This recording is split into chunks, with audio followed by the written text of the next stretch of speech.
In fact মানে অভিনয়টা তো অনেকেই করেন সেই অর্থে। কিন্তু অনেক টেকনিক্যাল টার্ম আছে, অনেক টেকনিক্যাল জিনিস আছে যেগুলো মানে হয়তো আমরা কাজ করতে, করতে শিখি। হ্যাঁ, আমি তো তোমার এনএসডি ক্ষেত্রেও যাইনি, আমি তো হুম, এফটিআই যাইনি, সেই হুম, সুযোগটা আমি পাইনি। হুম, হুম। কিন্তু তার মানে কি আমি শিখতে পারবো না? সেটা তো একেবারেই, নয়। সেটা there is নয়। so much to learn, আর আজকাল learning has become very easy, মানে ভীষণ অ্যাক্সেসিবল হয়ে গেছে কিন্তু নলেজ। সেই সময় তো ছিল না। না, সেই সেই সময়ও ছিল। সময় ছিল? হ্যাঁ, হ্যাঁ।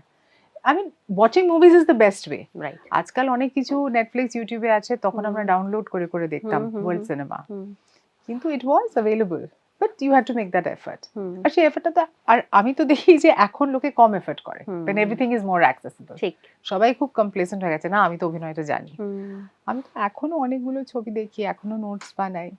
আমার সেই সময়টাও আছে। Hmm. I am not an overworked actor, আর আমি সেই প্রসেসটা এনজয় করি।